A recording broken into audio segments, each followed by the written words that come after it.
Garam asam. Nah, garam asam apa Bu garam asam itu?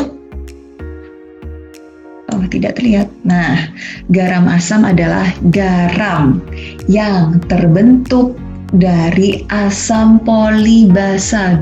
Bu, pusing Bu, asam polibasa apa Bu? Asam polibasa masih ingat nggak anak-anak? Asam polibasa asam yang jumlahannya itu lebih dari satu. Contohnya apa? H2SO4. Hanya berapa di situ? 2. Pokoknya yang lebih dari satu, berarti 2 sama 3 ya. Maksimalnya 3 ya. Maksimal 3. Jadi yang lebih dari satu anak-anak itu namanya asam polibasa. Contohnya H2SO4, ada lagi H3PO4. Pokoknya jumlahnya lebih dari satu, berarti dia namanya asam polibasa. Kembali ke sini, garam asam. Garam asam adalah garam yang terbentuk dari asam polibasa yang tidak semua atom H diganti oleh logam. Muter ya penjelasannya ya. Jadi intinya apa? Intinya di dalam senyawa tersebut masih ada atom H-nya. Bisa dipastikan bahwa itu adalah garam asam. Oke, contohnya ya, contoh garam asam itu misalkan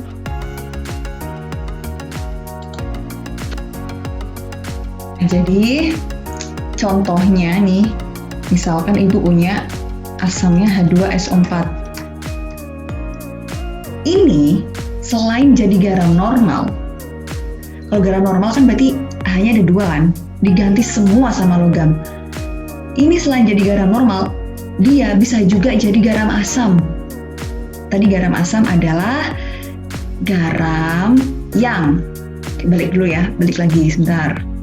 Balik lagi ke pengertiannya. Garam asam adalah garam yang terbentuk dari asam polibasa yang tidak semua atom H diganti oleh logam. Itu pengertiannya. Kembali ke sini. Garam asam adalah garam yang terbentuk dari asam polibasa. Asam polibasa artinya apa? Asam yang jumlahannya lebih dari satu. Ini adalah asam polibasa. Kenapa asam polibasa? Karena jumlahannya lebih dari satu, ada 2. Nah, dia bisa membentuk garam asam ketika tidak semua atom H-nya ini diganti oleh ion logam. Oke, paham ya? Oke, ibu tanya dulu, kalau jadi garam normal, misalkan nih H diganti sama Na, H ini diganti sama Na, plus kalau membentuk garam normal berarti kan semuanya diganti, ya kan? Jadi Na2SO4 ini adalah garam normal. Tapi bisa nggak ini jadi garam asam? Bisa. Syaratnya apa? Hanya harus ada H yang tertinggal, itu syaratnya. Jadi nggak semua atom H-nya diganti sama ion logam.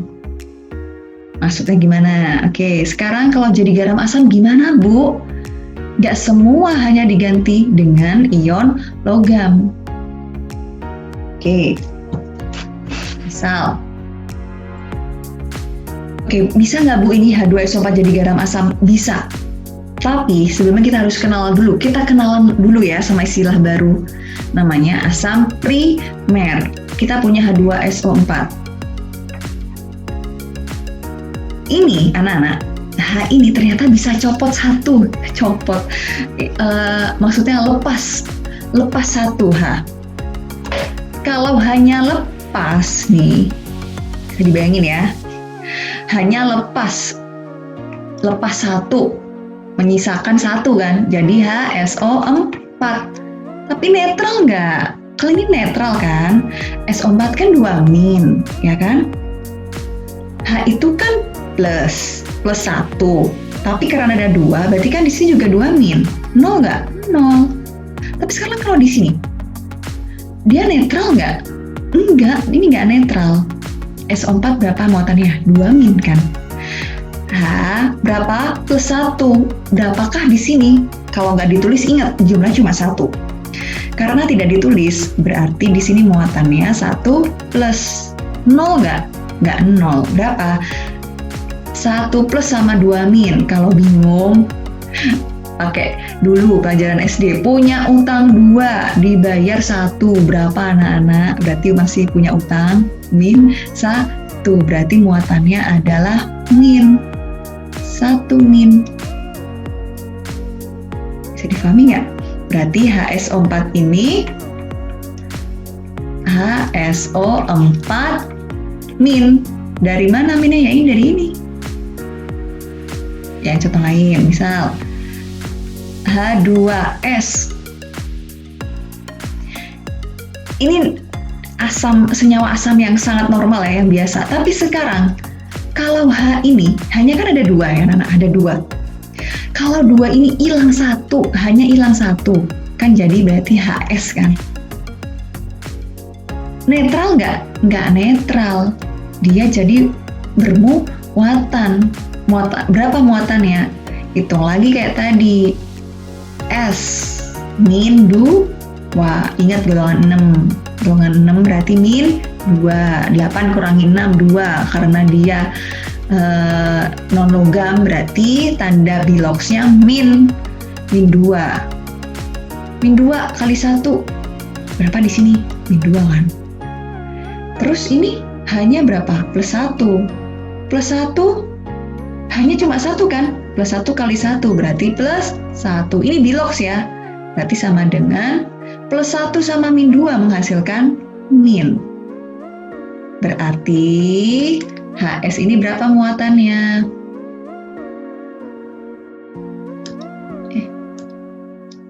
Berarti HS ini muatannya adalah min. Ini dinamakan dengan asam primer. Asam primer adalah asam yang kehilangan 1H. Tolong difahami, asam primer adalah asam yang kehilangan 1 atom H sehingga dia menjadi bermuatan. Yang awalnya dia baik-baik saja, tidak bermuatan, karena kehilangan 1H, 1 hilang, hanya hilang. Sehingga dia akan menjadi bermuatan. Bisa difahami? Oke, contoh lain, misal Ibu punya H3PO4. Bisa nggak jadi asam primer? Bisa. Kembali ke pengertiannya tadi, asam primer adalah, bisa dicatat ya, sambil dicatat ya. Oh iya anak-anak, sambil lebih mantap lagi kalau kalian sambil melihat PDF yang sudah di-share oleh Ibu Lela, itu akan semakin lebih memantapkan pemahaman.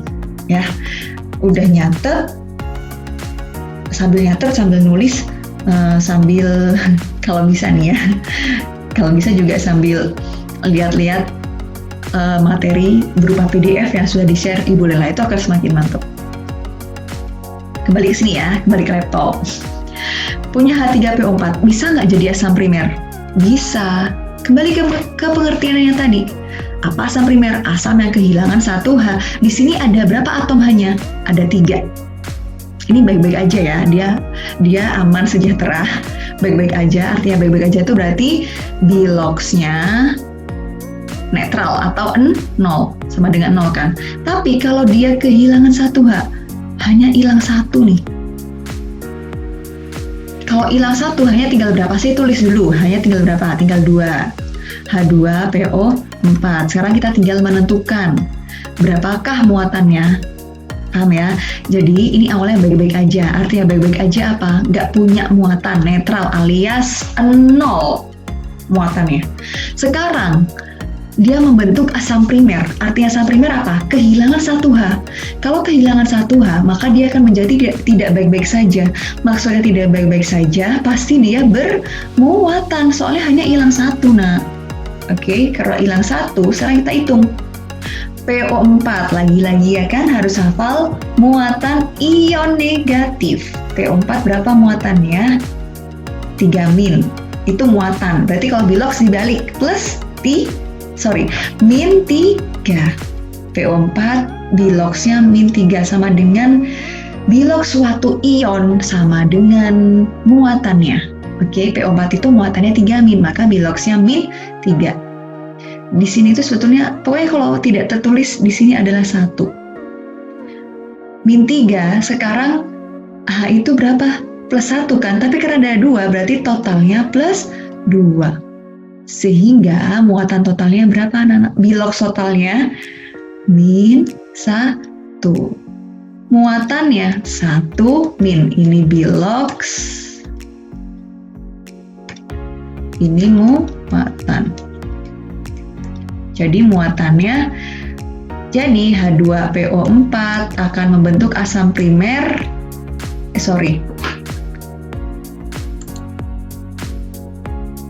jadi H3PO4 ini akan membentuk asam primer H2PO4 muatannya min. H2PO4 min. Inilah yang dinamakan dengan asam primer. Asam yang kehilangan 1H membentuk H2PO4 min, namanya asam primer.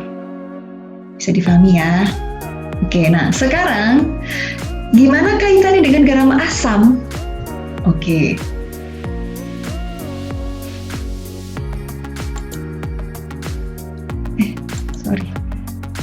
Sebentar.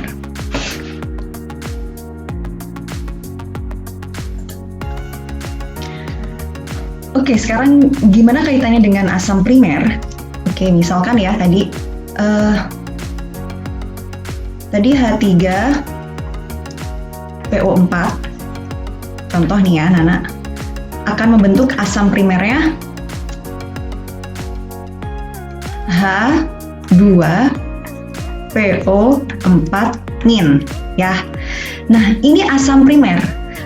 Bagaimana kalau H2PO4 ini kan adalah asam primer. Bagaimana kalau dia membentuk garam asam? Nah, kalau garam berarti dia muatannya harus netral kan, harus 0. Supaya netral H2PO4 min ini, maka dia harus berikatan dengan logam. Misalkan dia mengikat logam Na+. Maka hasilnya akan menjadi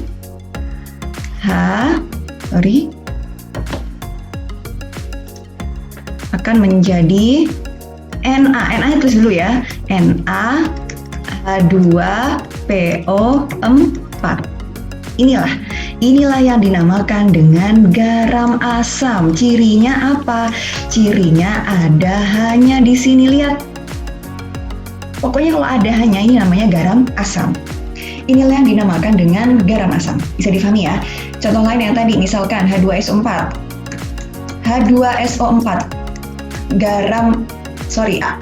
Asam primernya apa? Asam primer yaitu asam yang kehilangan 1H.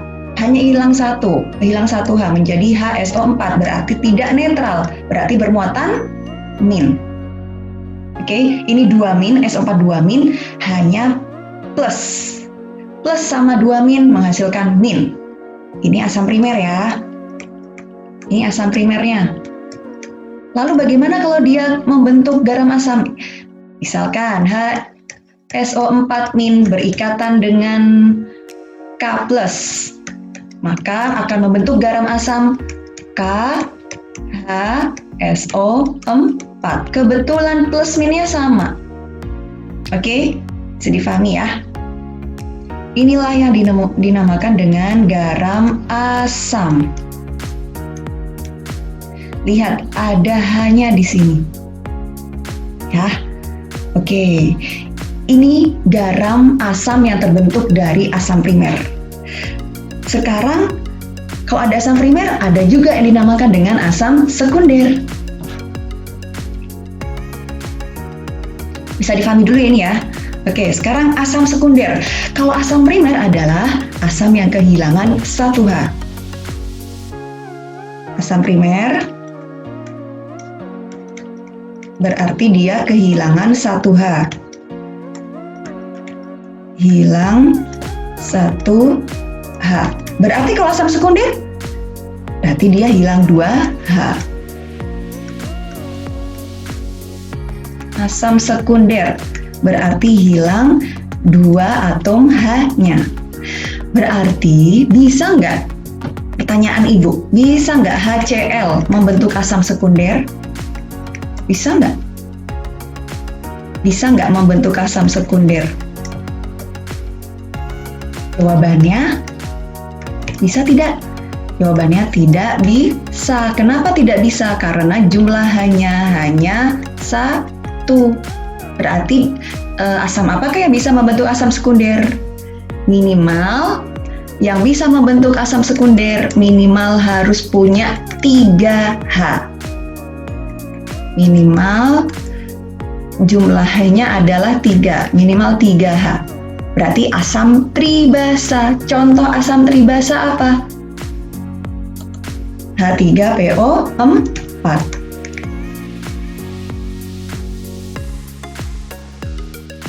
H3PO4 ini jumlahnya ada 3 kan? Maka hilang 2H. Asam sekundernya apa berarti? Oke, kembali ke pengertiannya. Asam sekunder adalah asam yang kehilangan 2 atom H. 2H-nya hilang. Ini 3 kehilangan 2H. Maksudnya 2-2H ini maksudnya kehilangan 2 atom H. Maka jadi HPO4. Ya nggak? Sekarang kita tinggal hitung muatannya gimana. Oke, muatannya. PO4 muatannya berapa sih? 3 min. Tulis bawahnya. H muatannya 1 plus. Berarti 1 plus sama 3 min menjadi berapa? 2 min. Maka H3PO4 asam sekundernya yaitu HPO4 2 min. Bisa difahami? Balik lagi ke yang tadi. Bingung nggak kalian? Asam primernya berarti apa? Asam primernya berarti hilang 1H. H2PO4, ayo muatannya di sini 3 min, di sini 2 plus. Berarti muatannya min, H2PO4 min. Bisa ya? Itu asam sekunder. Sekarang, kalau asam sekunder, bisa nggak dia membentuk garam asam? Bisa. Oke, asam sekunder dari H3PO4 tadi apa? H2PO4, kok H2? Maaf. HPO4, di sini 3 min kan? Di sini H, berarti 2 min. HPO4 2 min. Ini asam sekundernya. Kalau membentuk garam asam, berarti H yang hilang tadi digantikan dengan ion logam. Ion logamnya misalkan dengan Na+. Berarti gimana rumus senyawanya? Tulis dulu ion logamnya. Na. Karena di sini 1, di sini 2, maka kalikan silang. Nah, jret. Ini 1 kan? Di bawah. Bisa? Berarti Na-nya Na2, HPO4. Bisa ya anak-anakku? Bisa ya? Oke. Contoh yang lain. Yang muatannya 3 min, misalkan.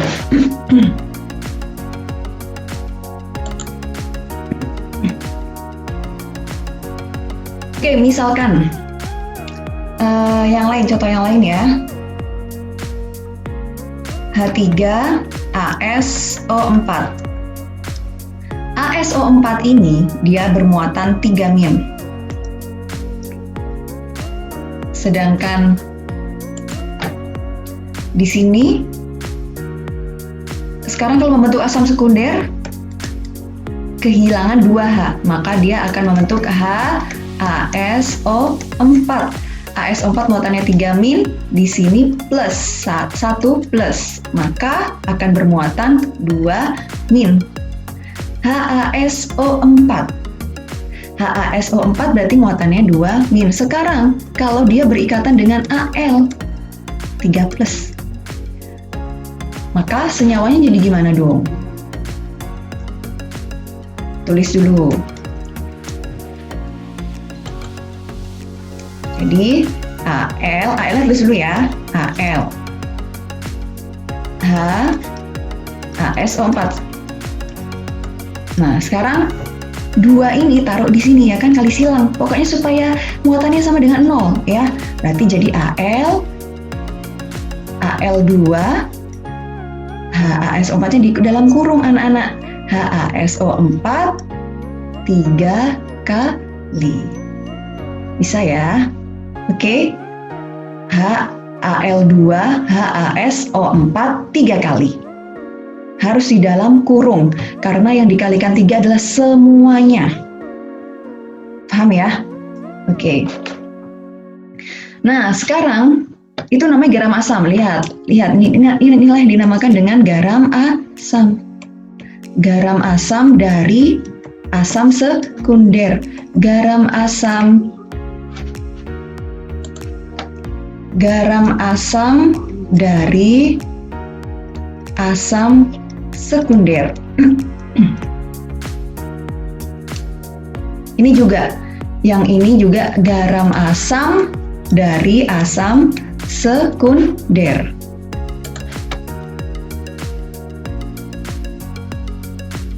Garam asam dari asam sekunder juga ya. Oke, itu adalah garam asam. Semoga kalian bisa mengerti ya. Oke, sekarang kita lanjut. Nih ya, udah ya, garam asam. Nah, kalau asam dibasa, berarti asam yang punya 2 atom H, dia bisa membentuk satu asam primer. Berarti dari satu asam primer tadi, dia bisa membentuk garam asam dan bisa membentuk garam normal. Kalau dari asam dibasa ya, anak-anak bisa difahami ya. Asam dibasa berarti dia punya 2 H, maka dia bisa membentuk garam asam dan garam normal. 1 garam asam dan 1 garam normal. Tapi kalau asam tribasa berarti asam yang punya 3 atom H, maka dia bisa membentuk 1 asam primer dan 1 asam sekunder. Bayang ya, tadi H3PO4 bisa kehilangan 1 H, bisa kehilangan 2 H. Berarti bisa membentuk 1 asam primer dan bisa membentuk 1 asam sekunder. Nah, dari asam primer dan asam sekunder tersebut, dia bisa membentuk 2 garam asam. 2 garam asamnya dari mana? Ya dari asam primer tersebut dan dari asam sekunder.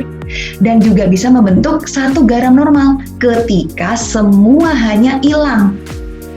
H3PO4 itu juga bisa membentuk garam normal ketika seluruh atom H-nya digantikan dengan ion logam, maka akan terbentuk garam normal. Pelan-pelan mencernanya ya, pelan-pelan, kalau bingung pelan-pelan. Ibu ulang lagi, asam dibasa berarti asam yang punya 2 atom H, dia bisa membentuk 1 asam primer, kehilangan 1 H. Kalau kehilangan 1 H, hanya akan diganti dengan ion logam, akan terbentuk 1 garam asam.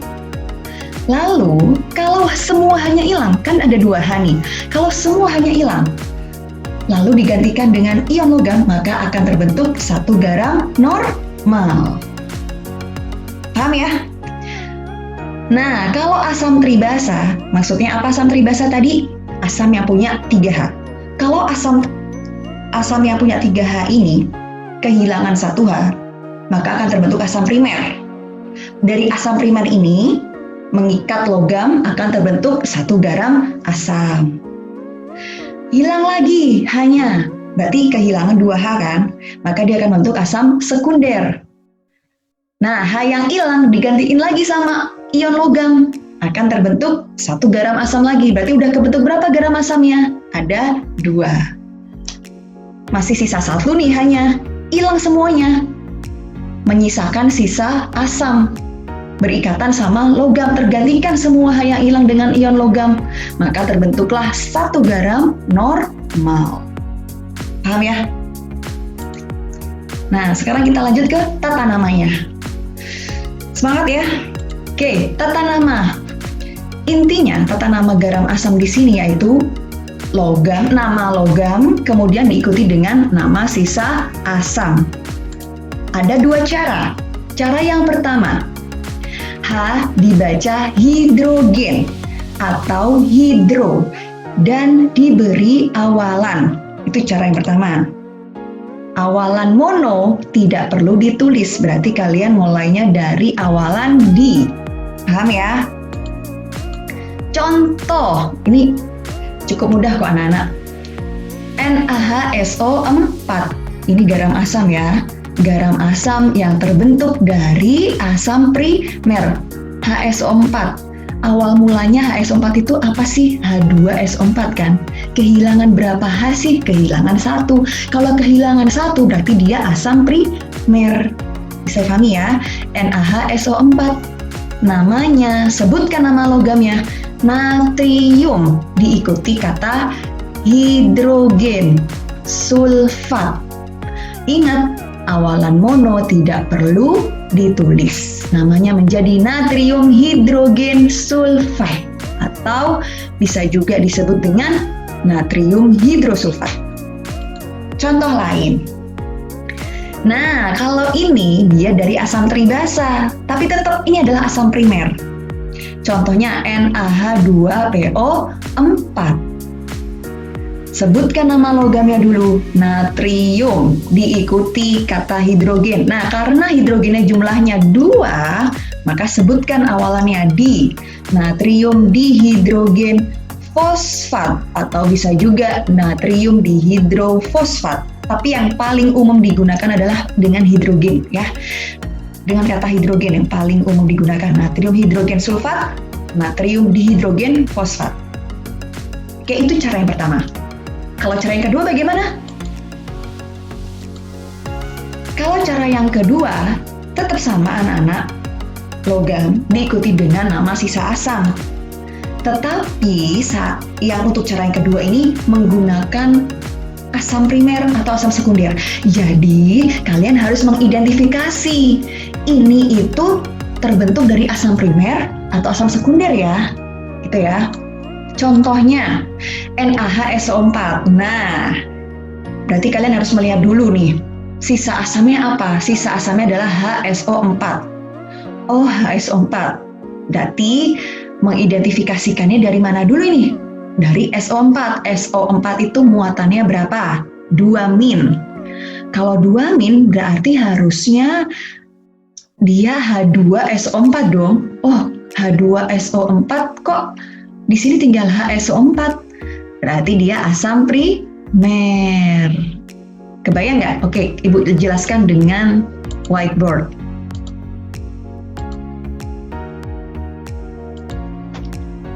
Oke, NaHSO4.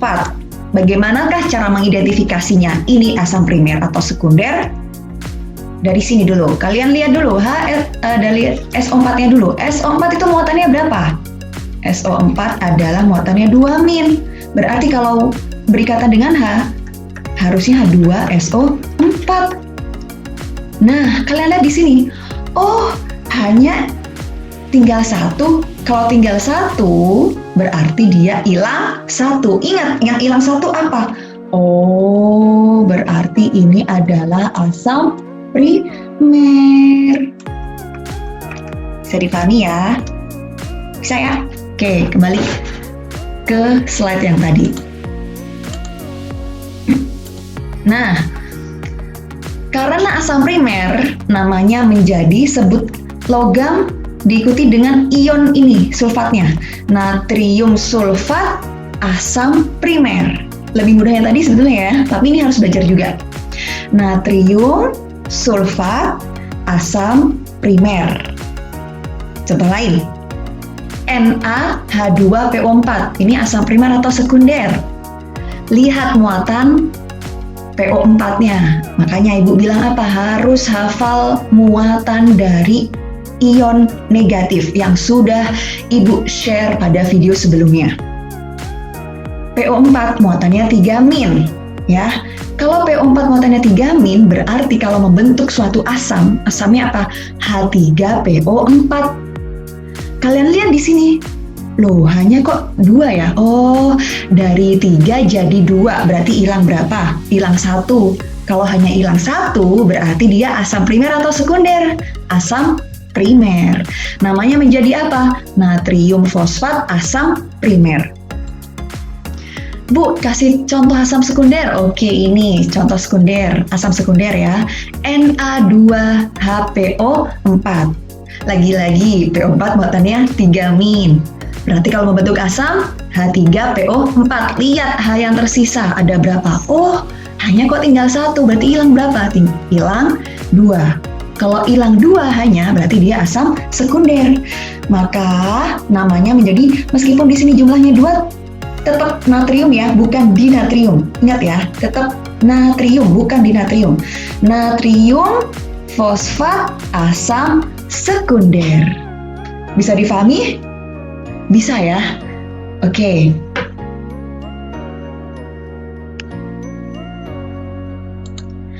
Bisa dipahami anak-anak ya? Nah, itu tadi penjelasan tentang garam normal dan garam asam. Ibu kira cukup panjang sekali ya penjelasannya. Tolong dimengerti dulu penjelasan dari Ibu ini. Kalau ada yang kurang paham, silahkan ditanyakan. Tetap semangat belajarnya, jaga kesehatan. Oke? Selamat UTS. Nanti akan Ibu berikan apa saja yang kira-kira materi yang akan dikeluarkan pada saat UTS ya. Terima kasih atas perhatian dari anak-anak. Assalamualaikum warahmatullahi wabarakatuh.